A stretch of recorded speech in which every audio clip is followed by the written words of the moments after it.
Muy buenos días a todos. Para el teórico de hoy vamos a hacer una introducción a los parásitos. Vamos a meternos en este mundo.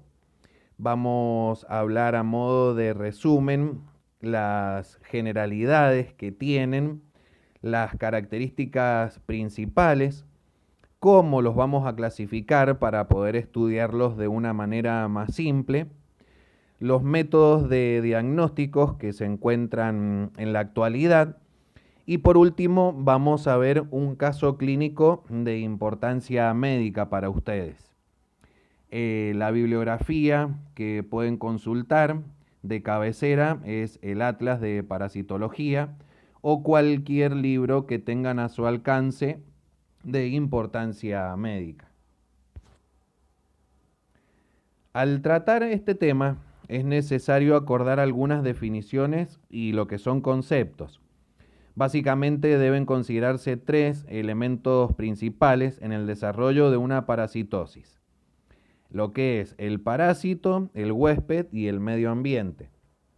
Se define como parásito a todo ser vivo, ya sea vegetal o animal, que vive durante toda su existencia o una parte de ella a expensas de otro ser vivo, generalmente más potente que él, que vendría siendo el huésped, causándole daño o no, que puede ser aparente o inaparente, y con el cual mantiene una dependencia obligada y unilateral.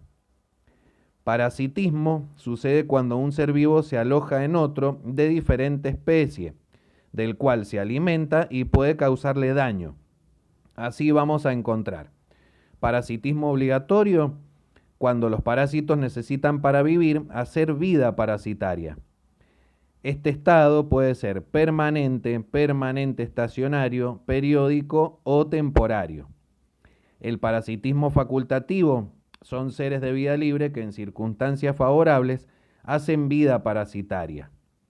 El parasitismo accidental no son parásitos verdaderos estos, pero ocasionalmente pueden llegar a serlo.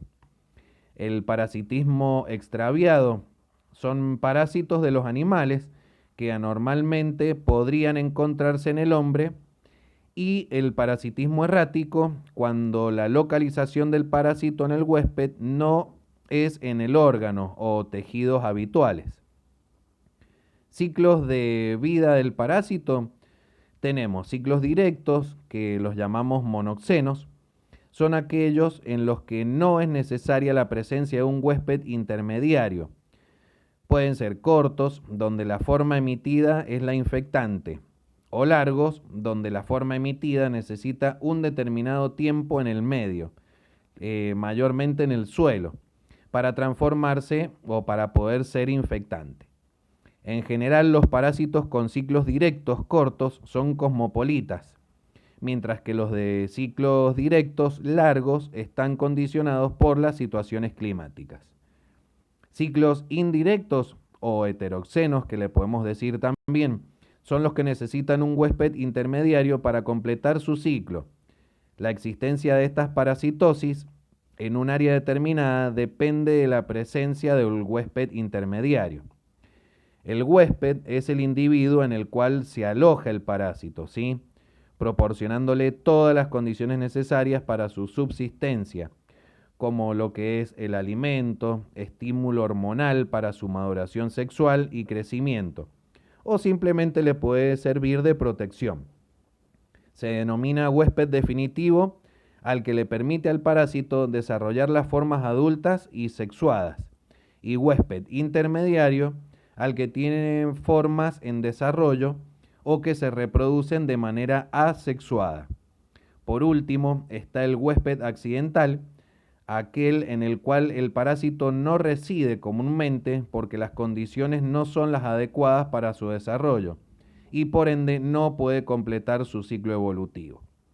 Para que se produzca una parasitosis es necesario que confluyan varios factores en el huésped. Factores genéticos y raciales, donde se ha observado que determinadas razas se infectan más que otras, y dentro de una misma comunidad con individuos de similares características sociales y raciales, Algunos se van a infectar y otros no, lo que estaría relacionado con determinados patrones genéticos. Factores nutricionales en los que la dieta y el estado nutricional del huésped son de considerable importancia en las formas clínicas de las parasitosis, tanto en la determinación de la presencia de síntomas como en la gravedad de ellos, ya que los parásitos pueden nutrirse, crecer y a veces reproducirse. Utilizan todos los nutrientes que les provee el huésped.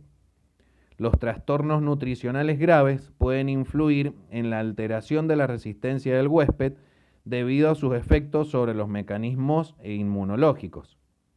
Factores inmunológicos, propiamente dicho, entre el huésped y el parásito se establece un equilibrio de lo que es la inmunorregulación para que ambos sobrevivan, ¿sí? Una vez que el parásito entra en el huésped, este desarrolla una respuesta inmunológica en la que participan lo que son los anticuerpos, células efectoras y el sistema de complemento, y este desarrolla sus mecanismos ya de escape.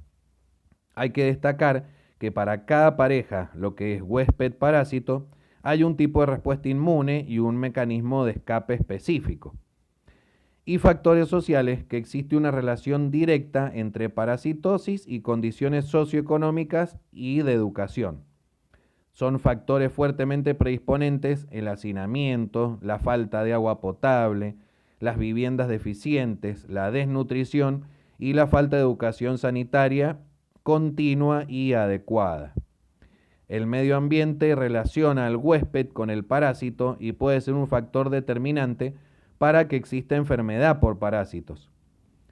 Vamos a nombrar 3 elementos que son fundamentales: el suelo, el agua y las condiciones geográfico-climáticas. En el suelo, para determinadas parasitosis, sobre todo las helmintiosis, se comporta como un huésped intermediario, ya que recibe heces o aguas contaminadas con parásitos en estadios no infectantes y les ofrece condiciones de desarrollo para que en determinado tiempo se transformen en estadios ya infectantes. Además, puede ser un excelente medio para la conservación de estos últimos. Los factores del suelo que favorecen la supervivencia de los parásitos son, por ejemplo, la humedad, la consistencia y composición, lo que es el humus, arcilla, etc. El agua puede actuar como vehículo y diseminante de determinadas parasitosis y ser necesaria para que los parásitos completen su ciclo biológico y alojar o desarrollar huéspedes intermediarios. Y para las condiciones geográfico-climáticas, como lo que es la humedad, las lluvias, la temperatura, la vegetación, altitud, etc., pueden favorecer o entorpecer el desarrollo de parásitos y sus vectores o reservorios animales, determinando así la distribución geográfica de lo que son las parasitosis. Para la prevención de las parasitosis, la Organización Mundial de la Salud ha establecido que las parasitosis son patologías en las que incide altamente el componente social y podrían ser controladas desde el ámbito de la salud, pero difícilmente eliminadas si no se modifican las malas condiciones habitacionales, estructurales, educativas, sanitarias y económicas de la población que se encuentre en riesgo. Para disminuir las parasitosis se deberían tomar medidas de prevención vinculadas con la modificación de los hábitos, la educación y el estado de bienestar de la población. Estas vamos a nombrar algunas que básicamente son disminuir el fecalismo ambiental a través de gestiones de saneamiento básico, como facilitar el acceso de agua potable, la correcta eliminación de excretas, no utilizar excrementos como abono para el cultivo de hortalizas, ni aguas servidas para riego, no consumir carnes o verduras crudas, controlar los vectores mecánicos, lo que son las moscas, cucarachas, y los vectores biológicos, como por ejemplo la vinchuca o los mosquitos. Otro es desparasitar periódicamente a los animales domésticos, sobre todo lo que son perros y gatos. Prevenir las parasitosis congénitas a través del control de la mujer embarazada. evaluar parasitosis en dadores de sangre y lo que son los donantes de órganos, modificar hábitos de convivencia del hombre con los animales para evitar el contacto con las heces de los animales, ¿sí? Promocionar la lactancia materna, ya que se ha comprobado que este protege de determinadas parasitosis, principalmente las que se originan diarreas, entre muchas otras prevenciones más. En cuanto a las características principales, los parásitos presentan algunas que les permiten causar infecciones, que vamos a nombrar. La resistencia al medio externo, ya que los huevos, quistes o larvas de los parásitos tienen cubiertas proteicas que los hacen resistentes al medio exterior, como a factores climáticos, agentes químicos como la lavandina, por ejemplo, etc. La patogenicidad, se habla de infección parasitaria cuando un huésped alberga parásitos. A menudo el huésped no sufre daño, produciéndose un estado de comensalismo. Si el huésped presenta signos y síntomas como consecuencia del parasitismo, se habla ahí de enfermedad parasitaria. La relación huésped-parásito constituye una infección o una enfermedad, de acuerdo a la influencia de factores dependientes de uno y otro asociado. Los factores del parásito están condicionados por las cepas, virulencia, el número, su tropismo, especial por determinados órganos y lo que son los tejidos también. Los factores del huésped van a depender de la edad, de la raza, el estado inmunitario, etc. Definimos autoinfección. Esta puede ser endógena o exógena. Autoinfección endógena es cuando el parásito se multiplica dentro del huésped y la contaminación se realiza dentro del mismo. En la autoinfección exógena, la forma infectante pasa por el medio exterior, por ejemplo la zona perianal, en un tiempo muy corto y vuelve al hospedero. Prepatencia es el tiempo que transcurre entre el momento en que se produce la infección en el hospedero y el momento en que éste elimina las formas infectantes. Definimos viabilidad, que son las formas infectantes, deben ser estas viables y resistentes al medio externo para asegurar la continuidad del ciclo y su permanencia en él. La longevidad, cuando más vive un parásito, mayor es la posibilidad de emitir al medio externo las formas que éste presenta infectantes. La fecundidad es el número de huevos que emiten al exterior y permite la diseminación de la infección. En cuanto a mecanismos de acción patógena de los parásitos, podemos decir que afectan al hombre de maneras muy diversas, dependiendo del tamaño, localización, número, etc. Los mecanismos por los cuales los parásitos causan daño al huésped van a ser los mecánicos, son los efectos producidos por obstrucción o compresión. El primero, por obstrucción, sucede con los parásitos que se alojan en conductos del organismo, como en la obstrucción del intestino o lo que son las vías biliares. Traumáticos, los parásitos pueden causar traumatismos en los sitios en donde se localizan, por ejemplo, un parásito denominado Trichuris trichura, que introduce su extremo anterior en la pared del colon. Vamos a encontrar bioquímicos. Algunos parásitos producen sustancias tóxicas o metabólicas que tienen la capacidad de destruir los tejidos.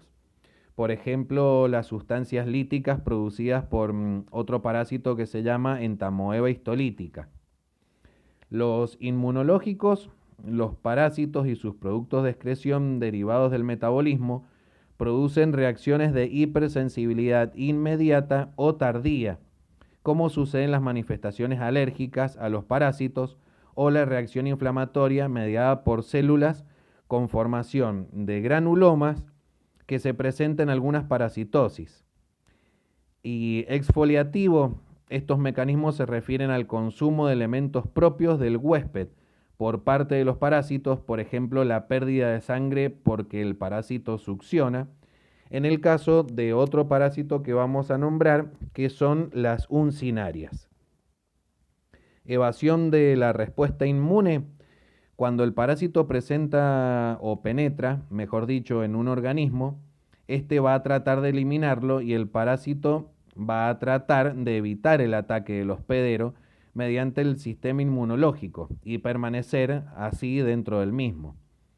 Algunos se conocen mecanismos mediante los cuales los parásitos eluden la respuesta inmune del huésped, que puede ser el descarte de antígenos altamente reactivos, la depresión de la inmunidad del hospedero también, la neutralización y evasión de los efectores de la inmunidad, la producción de antígenos fugaces y solubles, la desviación de la inmunidad protectora y otro que podemos nombrar que es la variación antigénica.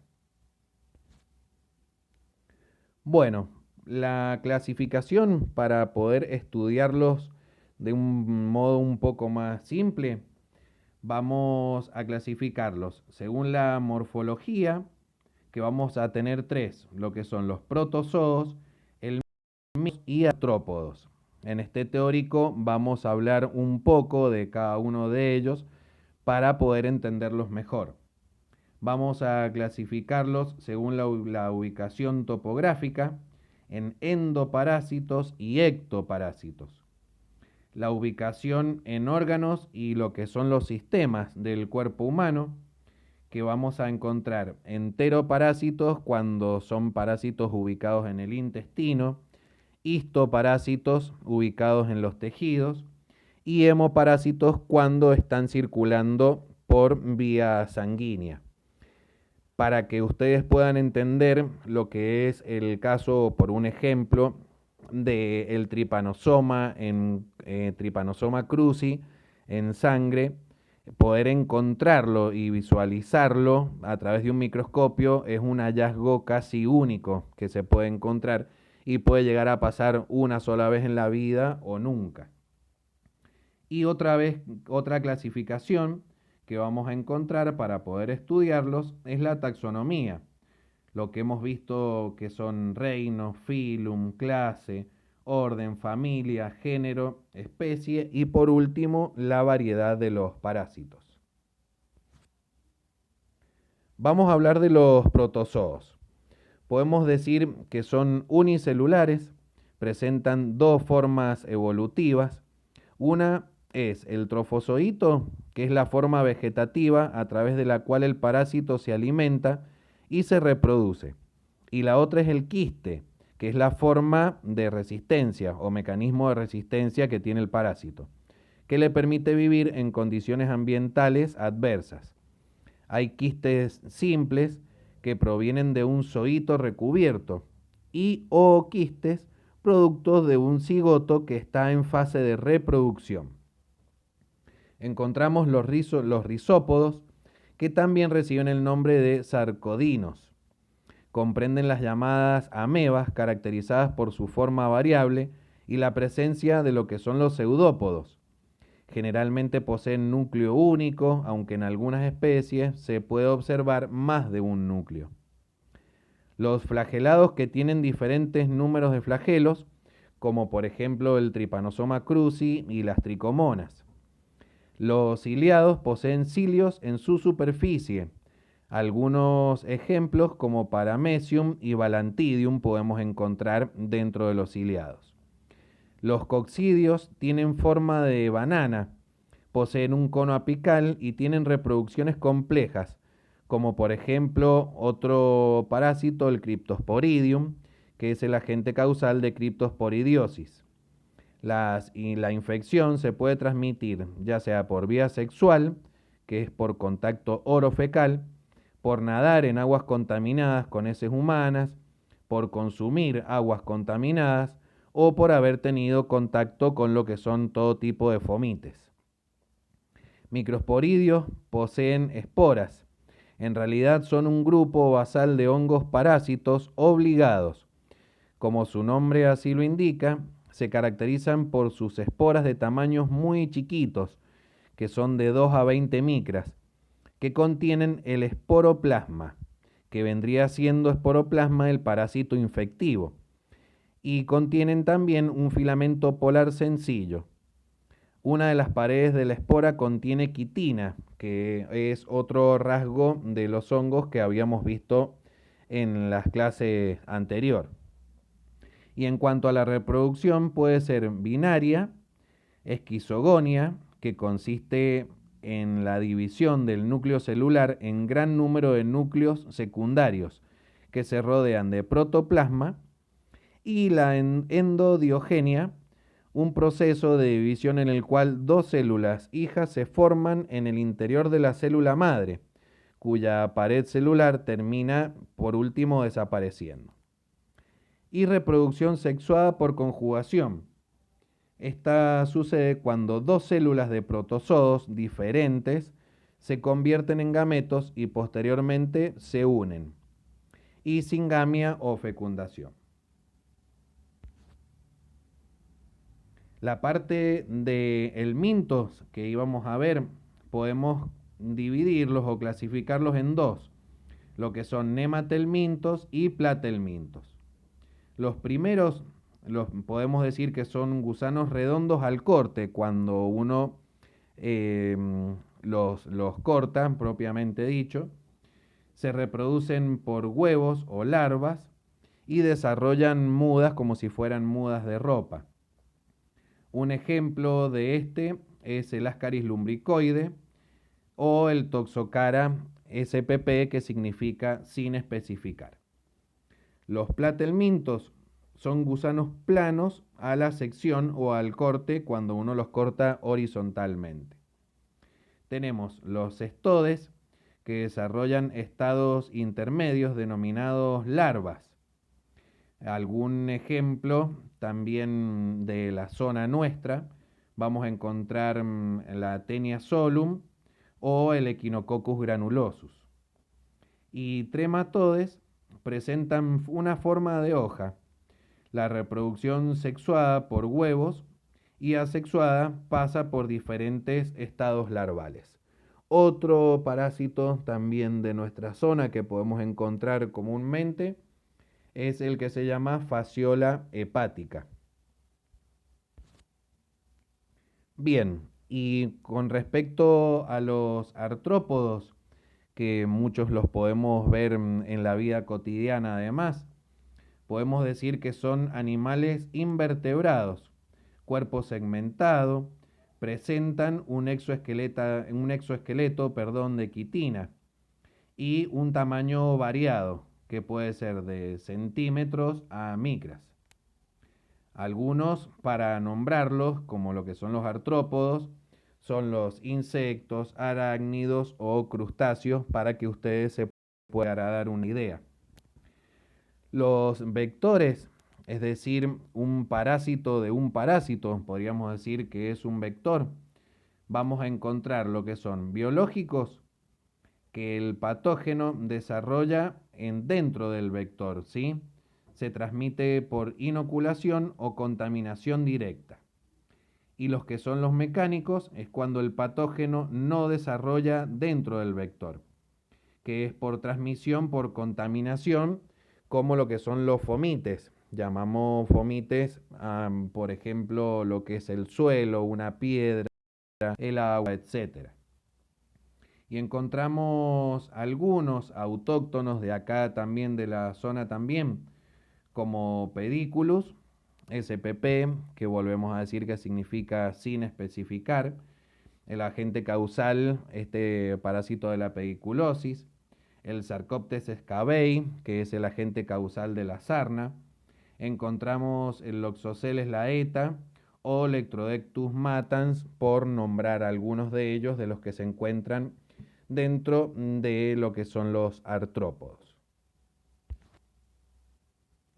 Bien, los métodos de diagnóstico, para estos vamos a contar con una regla de oro, o lo que se denomina el gol estándar para parásitos.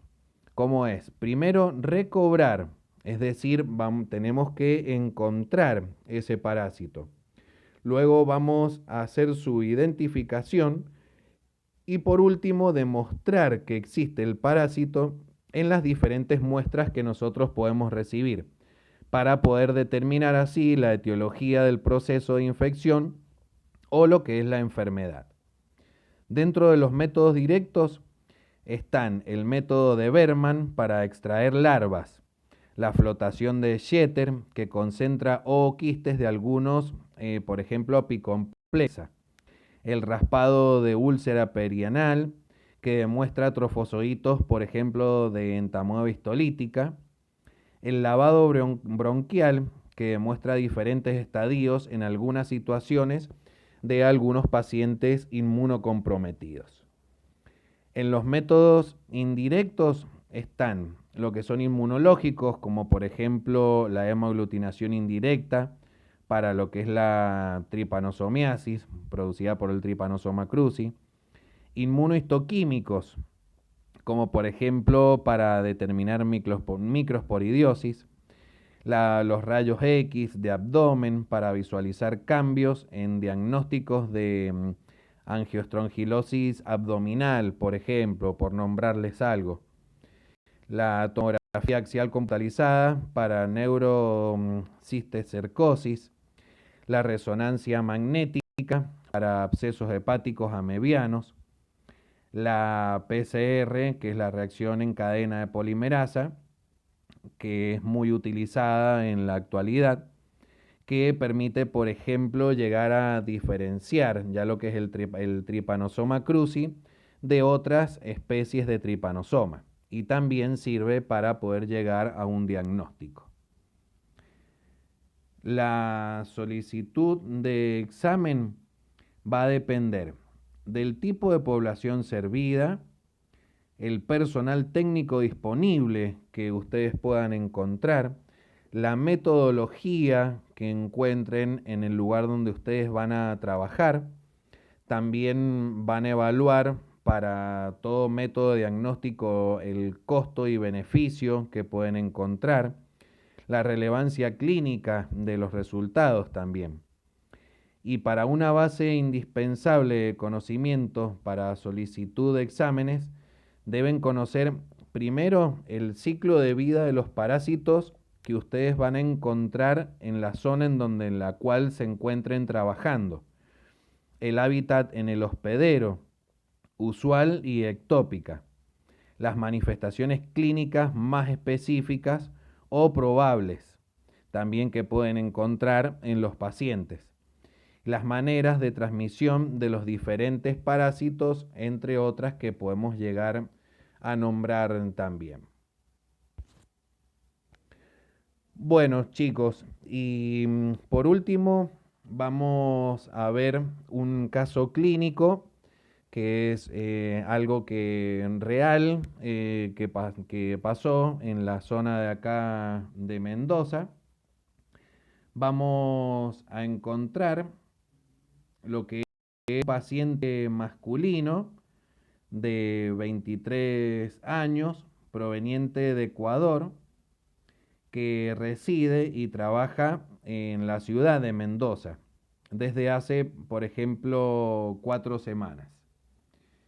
Llega al hospital por presentar un episodio de síncope, precedido de lo que es una tos seca, mareo, palpitaciones e intenso dolor precordial y sin irradiación, por lo que no sabemos todavía cuál es el trabajo que ha hecho este paciente, ¿sí? Un tiempo después fue trasladado de urgencia al hospital por presentar un episodio de síncope, precedido de tos, mareo y todos los síntomas ya nombrados. En la guardia del hospital, habiendo recuperado la conciencia, luego del estado sincopal, fue atendido por un doctor y este mismo en el interrogatorio al paciente refirió como único antecedente patológico haber sufrido cuadros de asma durante su adolescencia en donde vivió anteriormente, en Ecuador, por ejemplo, que habían sido tratados con esos dolores con broncodilatadores nada más. En el examen físico se constató que el paciente estaba febril con regular estado general, una frecuencia respiratoria normal y algunos ruidos anormales a la auscultación pulmonar. La frecuencia cardíaca normal, la tensión arterial también estaba normal. Y en la auscultación cardíaca, presencia de un soplo sistólico presentaba este paciente. El abdomen se encontró levemente distendido y se detectó dolor en la región gemelar, que se exacerbaba a lo que era la palpación. Además, se observaron pequeñas lesiones cicatrizales en ambos miembros inferiores. Eso fue muy importante para el médico que lo estaba atendiendo y que pudo llegar a visualizar las pequeñas lesiones cicatrizales que encontraba el paciente. El médico, con todo esto, solicitó internación en el servicio de la clínica médica y estudios correspondientes. La radiografía de tórax fue normal y los resultados del electrocardiograma descartaron lo que es un infarto agudo de miocardio. A las 3 horas, el médico recibió los resultados del servicio del laboratorio bioquímico y encontró los glóbulos rojos estaban normales, un hematocrito normal, la hemoglobina también estaba normal, glóbulos blancos 9800 por milímetros cúbicos, y las plaquetas encontró lo que es plaquetopenia, es decir, bajo ese paciente en plaquetas. Encontró algo muy importante, que son los leucocitos, una marcada eosinofilia, es decir, los eosinófilos estaban muy elevados. Eso fue lo que le llamó la atención al médico. Para que ustedes vayan aprendiendo, en las parasitosis aumenta la eosinofilia o aumenta el porcentaje de eosinófilos, pero no es patognomónico, es decir, no es algo distintivo de los parásitos que causen esta eosinofilia, porque algunos parásitos pueden presentarse dentro del organismo sin eosinofilia. Una PCR, que es la proteína C reactiva, no es reacción en cadena de polimerasa, estaba normal, una eritrosedimentación también normal, y también lo que fue el perfil cardíaco, lo que es la LDH, la troponina, la CPKMB y un dímero D. Esos estaba la LDH o lactato deshidrogenasa estaba elevada, la troponina estaba normal, la CPKMB estaba normal y el dímero D estaba elevado. Eso vendría siendo lo que es el perfil cardíaco que un médico pide. Posteriormente de esto, el médico recibió los resultados del servicio de diagnóstico por imágenes. La ecografía abdominal revela una ligera esplenomegalia. Mediante angioresonancia magnética se diagnostica tromboembolismo en la arteria pulmonar derecha. Dado el recuento alto de eosinófilos encontrado por el médico, se solicita ahí el estudio parasitológico. De la muestra de materia fecal se obtiene un análisis macroscópico que no se observaron elementos compatibles con parásitos, pero ya en el análisis microscópico se observan elementos parasitarios compatibles con huevos de Strongyloides stercolaris y lo que son las uncinarias. Por último, este paciente ya diagnosticado con esa enfermedad fue tratado con anticoagulante, que es el acenocumarol, por ejemplo, y un antiparasitario como albendazol, permaneciendo ya después de unos días asintomático. El médico le da el alta y lo citó para control de tratamiento con anticoagulante a las 48 horas de que le había dado el alta. Pueden observar cómo es importante en este caso clínico lo que fue la anamnesis hecha por el médico, ese interrogatorio de dónde venía para entender algún tipo de trastorno o enfermedad que pueda llegar a estar cursando, porque no todos los parásitos que podemos llegar a conocer en la zona de Mendoza, puede ser que un paciente que ustedes encuentren venga de otra zona y lo que decíamos anteriormente, conocer cada parásito y conocer su ciclo también. El interrogatorio es fundamental cuando ustedes tienen el paciente delante suyo. Y por último, el médico siguió perfectamente lo que es la marcha microbiológica que hemos estado viendo en los laboratorios y en algunos teóricos para lo que es la toma de muestra, el transporte y lo que se produce el análisis dentro de los laboratorios. Espero que les sirva y que tengan muy buen día.